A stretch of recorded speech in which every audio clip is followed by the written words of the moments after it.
Nous continuons notre parcours sur l'occultisme et l'évangile. J'espère que vous avez apprécié jusqu'ici le développement un peu de ces idées.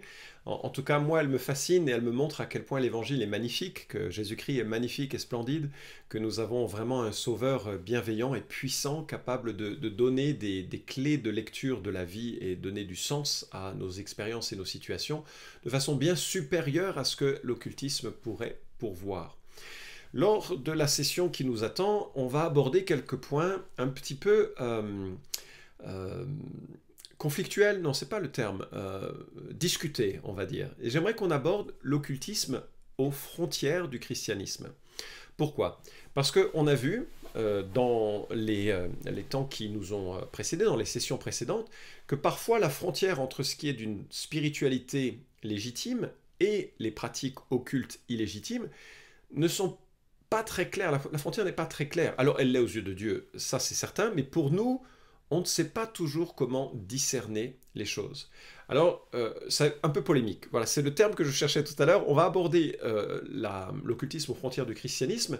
Et je suis conscient que sur certains points, on ne sera peut-être pas d'accord. D'ailleurs, peut-être ça a déjà été le cas. Peut-être que vous n'étiez pas d'accord sur plein de choses que j'ai dites. C'est totalement votre droit. Il n'y a que Dieu qui a raison et il n'y a que la Bible qui a raison. Nous sommes chacun des mendiants qui essayons de nous approcher de la formulation d'une juste compréhension des données de l'Écriture.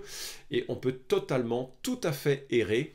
Ça m'est arrivé trop souvent et je le réalise, on a besoin les uns des autres pour cheminer. Peut-être j'ai tort sur certains points, il n'y a aucun problème, j'ai aucun problème à l'admettre. En même temps, je vous invite aussi à y réfléchir de votre côté pour voir si peut-être votre manière de voir a besoin de progresser. Mais dans cette section, j'aimerais réfléchir aux dangers plus particuliers qui guettent les évangéliques, qui sont tentés par une recherche de puissance et qui parfois, ou une recherche de spiritualité peut-être plus vivante, et qui sont tentés par l'expérience de l'utilisation de puissances qui ne sont pas forcément sanctionnées par l'Écriture. Et dans ma conception de ces choses, j'y verrai pas là forcément un péché immensément grave, ça peut être de l'ignorance. C'est pas, comme je l'ai dit, l'occultisme, ce n'est pas simplement les forces démoniaques que l'on met en action, c'est parfois simplement les erreurs que nous laissent ces forces démoniaques auxquelles on croit et auxquelles on participe de façon implicite ou explicite. Ce que je veux dire par là, c'est que il n'y a pas derrière chaque pratique occulte un démon qui se cache et qui agit et qui nous corrompt et qui nous emmènerait dans une situation de péril absolu ou de possession ou je ne sais quoi. On en reparlera bientôt, c'est dans les prochaines sessions tout ça. Néanmoins, on peut se laisser entraîner par des formes de spiritualité qui sont mensongères et qui se rapprochent de l'occultisme.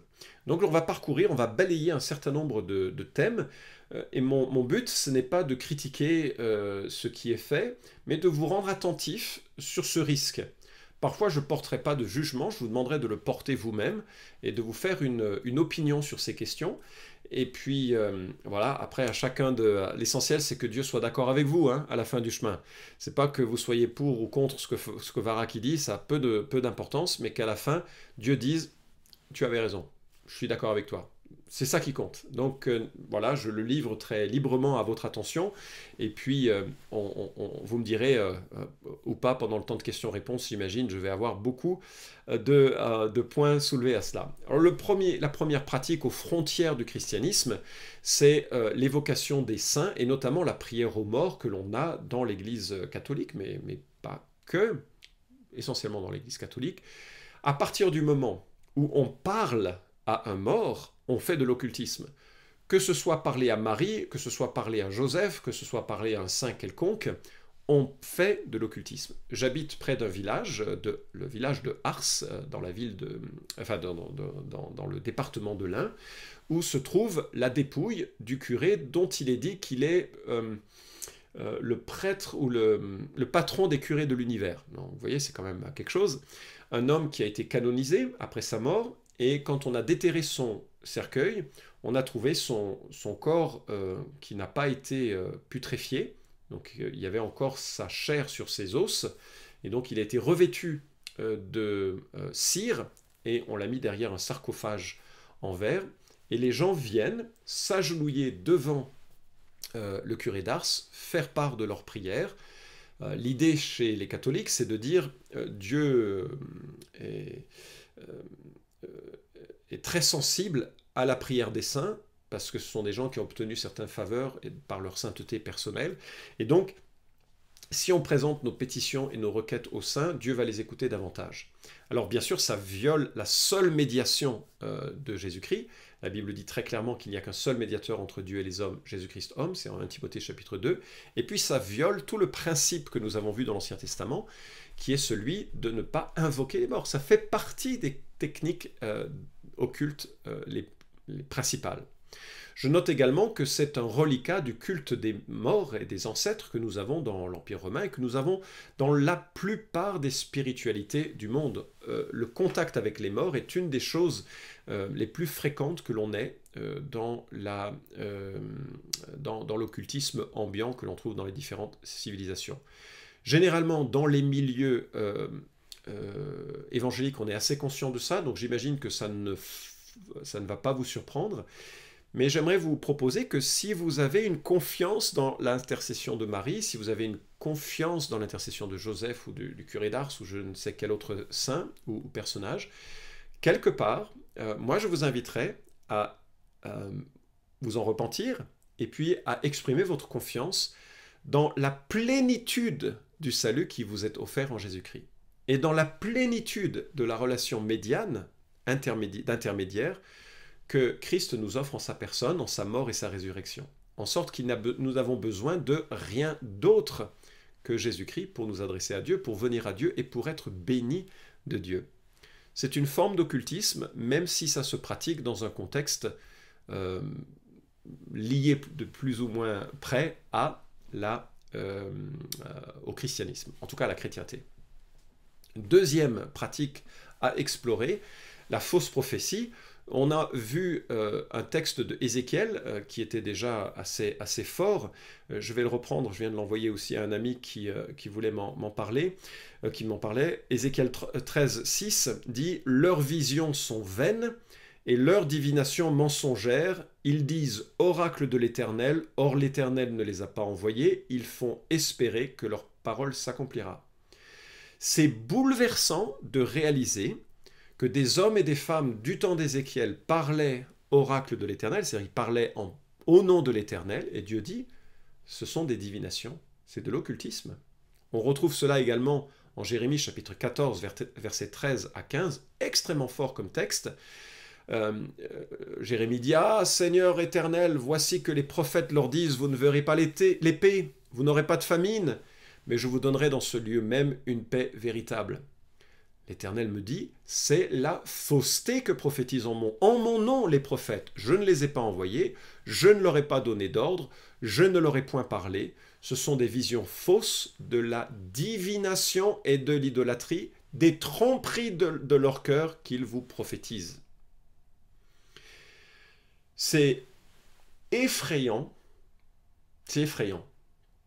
parce que je connais un certain nombre d'églises et de chrétiens qui, dimanche après dimanche, entendent « Dieu dit » et Dieu ne dit rien. Les gens croient que Dieu dit. Mais ce sont des hommes qui parlent et ce sont des visions fausses de la divination et de l'idolâtrie. Combien de fois ai-je entendu des prédictions sur la fin des temps? Pourtant, j'ai que presque 40 ans de vie chrétienne, pas tout à fait encore, il me reste encore quelques années avant d'atteindre cette noble maturité. Combien de fois j'ai entendu des prédictions fausses? Combien de fois j'ai entendu des affirmations sur la vie chrétienne qui étaient fausses, des affirmations sur la doctrine ou la personne de Dieu qui étaient fausses? Combien de fois j'ai entendu des prophéties de guérison qui étaient fausses?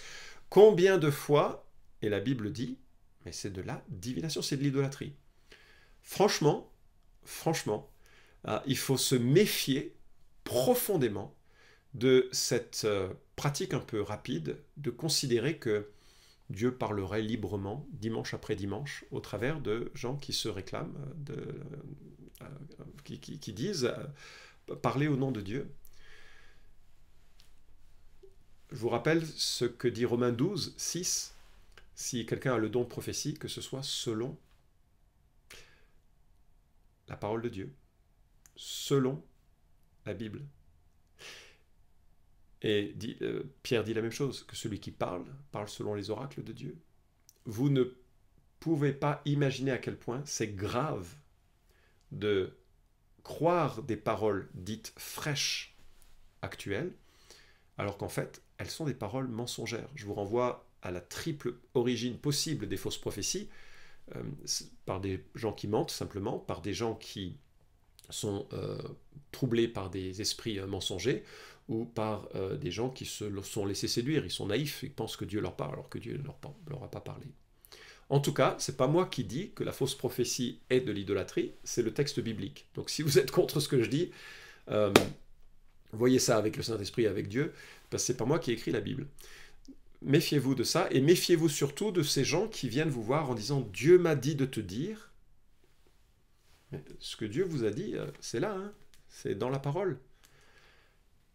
Et si vous prenez ce qu'ils vous ont dit et il vous faut l'interpréter et tout ça, moi je pense que vous êtes dans un environnement qui est plus proche de l'occultisme que d'une spiritualité vive qui montre la présence du Saint-Esprit.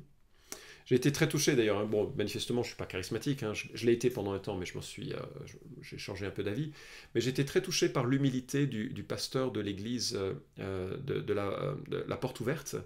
Vous savez qu'il a été atteint du Covid parmi les premiers, ainsi qu'une bonne partie de son église, des gens sont décédés.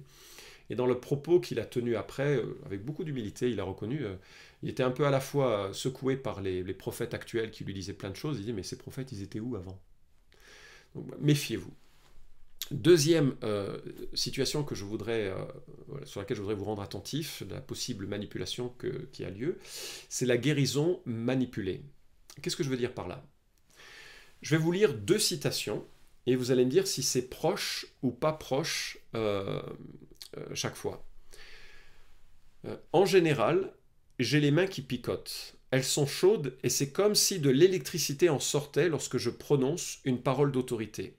J'en suis venu à associer des sensations comme un picotement ou de la chaleur avec une onction de l'Esprit Saint sur moi pour la guérison. Une souffrance ou une chaleur dans mon corps, localisée là où la personne souffre pour laquelle je prie, souffre, sont d'autres sensations associées à une onction en vue de la guérison. Voilà la première description d'un ministère de guérison. Deuxième description d'un ministère de guérison.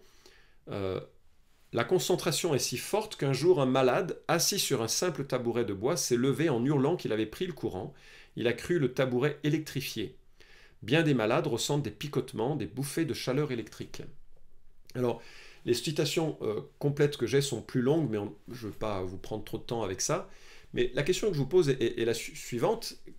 Est-ce que c'est proche ou est-ce que c'est loin comme description de ces 2 ministères? Quand je pose la question en séminaire, les gens disent bah, c'est assez proche quand même. On a quand même des éléments descriptifs qui sont assez proches.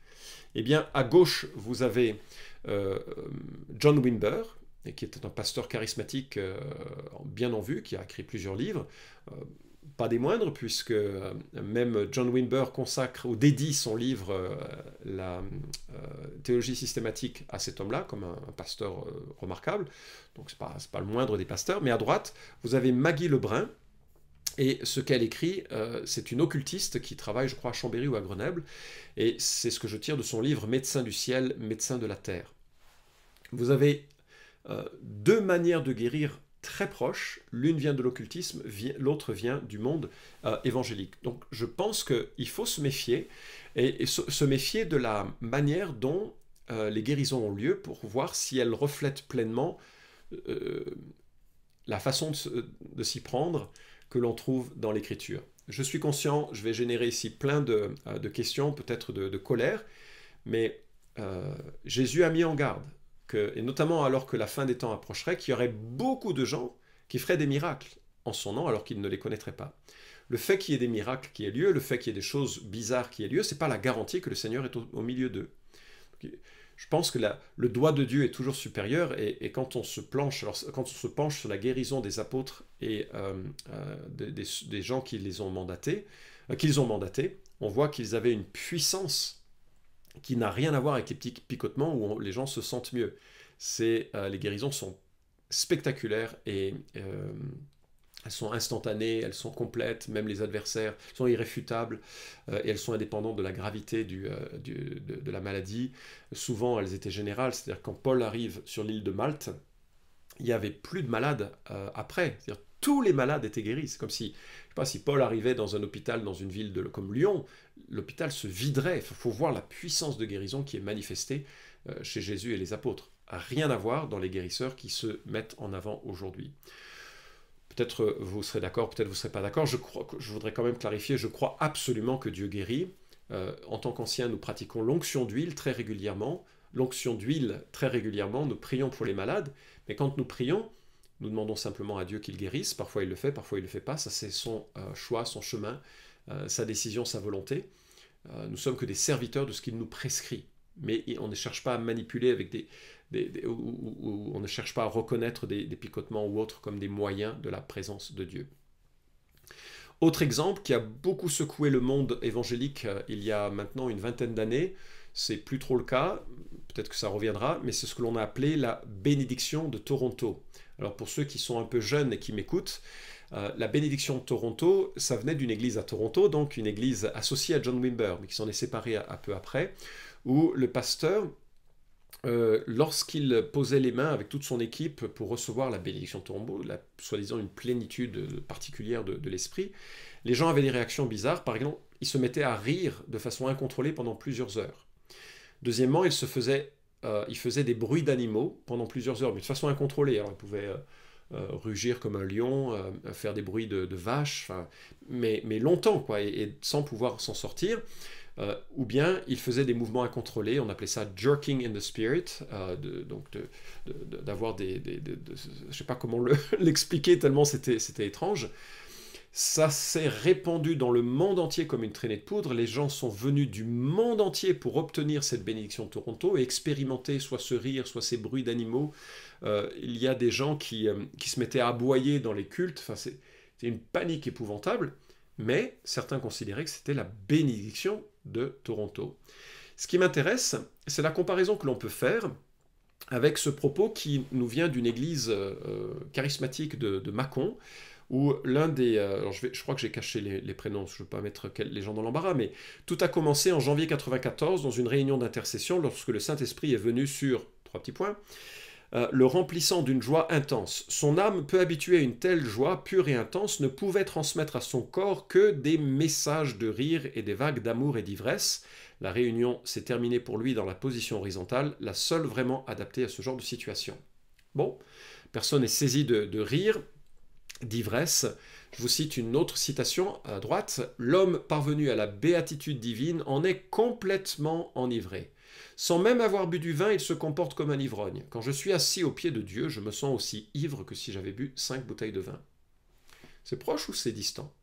En fait, ça me semble très proche. C'est deux expériences très proches. À gauche, c'est lié au ministère de Pierre Kranga à l'époque. Je ne sais pas s'il a changé peut-être maintenant. La Maison du vin nouveau, c'est le livre qu'il avait publié. Donc c'est pas dans ce livre-là, je n'ai pas cité ce passage de son livre, mais c'est issu du même mouvement, c'est un collègue à lui qui témoignait. Et puis de l'autre côté, c'est l'enseignement de Ramakrishna. Ah oui, ça n'a rien à voir. Bien sûr, les éveils de la Kundalini se manifestent par justement par une... on devient un animal, on se met à rire, on devient ivre, et c'est une transe, c'est une déconnexion, mais on est très loin de la spiritualité biblique.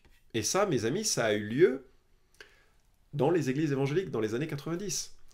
Ça s'est répandu comme étant la chose à vivre. Et moi, je me souviens, on a été critiqués pour avoir pris position contre, comme étant encore des gens arriérés et conservateurs à l'extrême. Mais c'est de l'hindouisme, ce n'est pas du christianisme. Autre occultisme aux frontières du christianisme, la poudre d'or, on en entend moins parler, mais ça a eu aussi son moment de popularité, peut-être une dizaine d'années après la bénédiction de Toronto. Il y a des prédicateurs qui, quand ils secouaient les cheveux, de la poudre d'or tombait et les gens disaient que ça venait du ciel. Bon, c'était un peu gros. Il y en a qui étaient un petit peu plus futés, qui avaient caché des paillettes dans les plafonds. Il y a vraiment de poudre d'or qui tombait. Moi, j'ai vu un ancien d'une église qui disait que, il en est sorti un peu de cette séduction, il m'a dit « Florent, je n'arrive pas à y croire, mais quand je regardais mes mains, il y avait vraiment de l'or. Et les gens disaient « Non, il n'y a pas d'or, mais moi je voyais de l'or. » Et ça montrait une séduction. Pourquoi c'est de l'occultisme? C'est le rêve de l'alchimie. La transmutation de matériaux primaires en matériaux nobles. C'est toute la quête de l'alchimie, avec sous-jacente à cela la transformation spirituelle de l'être en être primaire, en être évolué, initié, spirituel. Donc on retrouve dans l'Église évangélique des éléments, des événements, des situations qui sont du monde occulte. Encore quelques exemples, j'espère que je ne vous fais pas perdre l'appétit, enfin, je ne sais pas à quelle heure vous écoutez ces vidéos, mais le mouvement de Bethel, Bill Johnson, voilà ce qu'il écrit dans son livre Physics of Heaven, la physique du ciel. Il y a des onctions, des manteaux, des révélations et des mystères qui n'ont pas été réclamés, littéralement, là où ils ont été laissés, parce que la génération qui les a parcourus ne les a jamais transmis. Je crois qu'il nous est possible de récupérer des royaumes d'onction, des royaumes de perspicacité, des royaumes de Dieu qui n'ont pas été entretenus pendant des décennies, simplement en choisissant de les récupérer et de les perpétuer pour les générations futures. Et il y a tout un mouvement, fin de citation, il y a tout un mouvement qui s'est mis en place sous le vocabulaire de grave sucking, c'est-à-dire l'absorption de la puissance des morts à partir des tombes. La succion des tombeaux serait la traduction plus littérale de grave sucking. Et là vous vous dites, et donc on voit des gens qui vont sur les tombeaux des hommes de Dieu qui sont morts, pour que des onctions leur tombent dessus. Les onctions qui n'ont pas été déversées, qui restent encore en rade. On est typiquement dans le monde de l'occultisme. Mais ça se fait sous le vocabulaire du christianisme évangélique, au nom de Jésus-Christ, et c'est inacceptable. Les rites d'exorcisme, j'en ai pas trop parlé, mais vous vous souvenez de ce qui a été évoqué pour Babylone, les rites d'exorcisme où il fallait confesser précisément toutes les fautes, il fallait prononcer telle parole, etc.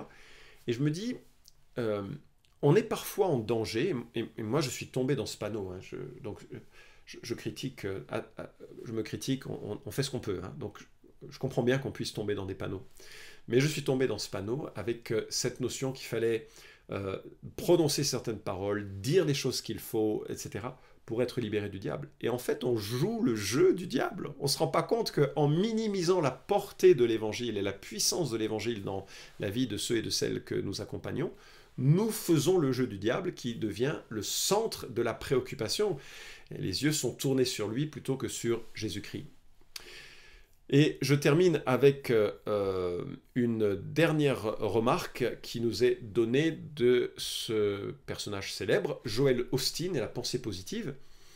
Joel Osteen, dont je ne crois pas qu'il parle jamais de l'évangile dans ce qu'il est, mais qu'il parle de la prospérité qu'il croit associée à l'évangile. Et voilà ce que nous trouvons dans une méditation qui était publiée, je ne sais pas, elle a peut-être été enlevée depuis, je n'ai pas vérifié. D'ailleurs, je peux peut-être le vérifier en direct sur le... donc je vais le dire avant. Oui, c'est encore sur le Top Chrétien. C'est intitulé « Vous êtes destiné à la bénédiction ». Et dans ce post, qui a été partagé 54 fois avec 78 commentaires, nous lisons... Votre foi active les plans de Dieu pour votre vie. Tout ce dont vous avez besoin pour vivre en vainqueur est déjà en vous par la puissance du Saint-Esprit. Des graines de réussite ont été semées en vous qui croyez. Des bénédictions sont en réserve pour vous. Si vous êtes en accord avec Dieu dans vos pensées, vos attitudes, vos paroles et vos actes, vous serez en position de jouir de toutes ces bénédictions spirituelles. Faites le choix de commencer votre journée en proclamant ce que Dieu déclare à votre sujet et dites « Je suis béni, je suis prospère, je suis fort et en bonne santé, la faveur de Dieu est sur moi, toute armée forgée contre moi restera sans effet, je suis la tête et non la queue, toujours élevée et jamais abaissée. Cher ami, lorsque vous vous exprimez ainsi, les cieux vous entendent, votre foi active les plans de Dieu pour votre vie, des anges sont dépêchés pour vous, des bénédictions libérées avant que vous ayez eu le temps de vous en rendre compte. Vous menez la vie abondante qu'il vous a promise et vous entrez dans la destinée bénie qu'il tient en réserve pour vous. Et la prière qui vous est proposée est la suivante. Père Céleste, merci parce que tu m'aimes et que tu veux me bénir. Je choisis de proclamer ta vérité sur ma vie afin que je puisse être tout ce que tu m'as appelé à être. Je t'honore aujourd'hui à jamais, au nom de Jésus. Amen. Waouh! La pensée positive est vraiment une pensée qui cherche à, par sa proclamation, conjurer le sort de la non-prospérité et m'apporter les bénédictions de la prospérité. On est typiquement dans le monde de l'occultisme, on essaye de réaliser les changements qui vont nous apporter le bien-être que l'on recherche. C'est donc bien présent dans le monde du christianisme évangélique ou dans la périphérie du monde du christianisme évangélique. À l'inverse, nous ne sommes pas à changer les événements par notre foi, nous sommes invités à avoir confiance en Dieu et à lui prier que lui change les événements s'il le souhaite, mais toujours avec cette notion qu'il règne et que son règne est meilleur pour nous. J'aimerais vous raconter cette histoire qui me revient souvent, que je trouve bouleversante. C'est un ami, un collègue de notre union d'église, Khmer, enfin du Cambodge, et qui était victime des camps de la mort des Khmers rouges. Et alors qu'il était dans ces camps de la mort, en tant que chrétien, il était déjà sauvé, avec un de ses collègues, un autre frère, ils ont réussi à s'échapper de ce camp de la mort. Et lorsque, alors vous imaginez, hein, ils ont couru, et quand ils sont sortis du camp, il y a une alarme qui a été déclenchée, et des soldats sont partis à leur trousse. Ils ont couru, et les soldats couraient derrière eux. Je ne peux pas imaginer l'angoisse qu'ils vivaient et la difficulté qu'ils avaient. Et ils ont prié, parce que, soudainement, la pluie est tombée. Mais vous savez, la pluie en Asie, c'est pas la pluie comme en Bretagne. Enfin, j'aime bien la Bretagne, mais la pluie, c'est constant, quoi. Enfin, au moins une fois par jour. Puis c'est pas toujours des tempêtes. Là-bas, c'est tellement abondant, c'est des rideaux d'eau, au point qu'ils se sont réfugiés sous un pont et ils n'ont rien pu faire. Ils ne pouvaient pas fuir, ils ne pouvaient plus fuir. Et pendant 3 jours, ils ont supplié Dieu d'arrêter la pluie. Et la pluie ne s'arrêtait pas. Et il me racontait, il disait, tu sais Florent, ce jour-là, j'ai vraiment ressenti l'abandon de Dieu. J'ai prié et Dieu n'a pas écouté. J'ai manifesté ma foi et Dieu n'a pas exaucé. Et c'est resté comme un petit goût amer dans sa vie chrétienne pendant 2 décennies. Et 20 ans plus tard, je ne sais plus dans quelles circonstances, il a appris ce qui s'était passé. Et ce qui s'était passé, c'est que les soldats étaient tellement dégoûtés de la pluie qu'ils ont rebroussé chemin. Ces hommes ont prié que Dieu enlève la pluie, et Dieu a dit, surtout pas, je te protège par la pluie. Mais eux ne le savaient pas. Et je me dis très souvent, nous sommes dans cette tension, en quelque sorte, de vouloir que les choses aillent comme nous le voulons, mais Dieu sait ce qu'il en est. Il est sage et puissant et il est bienveillant. Et il nous demande d'avoir confiance.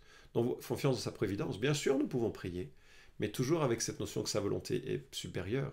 Vous vous souvenez encore de la prière de Jésus à Gethsémanée, alors qu'il veut éviter la croix. « Seigneur, s'il t'est possible, éloigne de moi cette coupe. » Mais il ajoute, « Non pas ma volonté, mais la tienne. » Et en cela, c'est radicalement opposé à la pensée positive que nous est proposée cette vision très facile des choses de Joel Osteen. Alors, l'exercice que je vous propose est le plus périlleux de tous. Je suis content qu'on soit en ligne pour que vous ne me jetiez pas peut-être vos restes de pique-nique. Mais il y a ce frère, je suppose que c'est un frère, je ne le connais pas, mais il a plein de présence. C'est un homme qui est responsable d'une école du ministère surnaturel. Donc déjà, ça le place sur l'échiquier évangélique. C'est un homme qui s'intéresse au surnaturel. Et il a publié une vidéo qui est accessible sur le web, qui s'intitule « La prière qui guérit ». Alors si tu veux le trouver, c'est une vidéo en 5 minutes, « La prière qui guérit ». Vous recherchez sur YouTube David Théry, T-H-E-R-Y, « La prière qui guérit » et vous tomberez dessus. Et moi, ce que je vous propose de faire, c'est que vous écoutiez cette vidéo de 5 minutes, c'est pas très long, et que vous me disiez s'il y a ou non des éléments qui sont de l'ordre occulte tels que vous pouvez les avoir découverts dans cette formation, et s'il y a des choses qui sont absolument légitimes, parce qu'il y a un peu des deux dans son propos, à mon sens. Peut-être je me trompe. Mais réfléchissez à ce qui est dit, et puis forgez-vous une idée. Enfin, et pour préparer à la suite de cette formation, je vous propose de mémoriser Exode 4.11 et 1 Jean chapitre 5, versets 14 à 15. Merci de votre attention. Il ne nous reste plus beaucoup de sessions. Prenez courage, votre souffrance à suivre un si long séminaire s'achève bientôt.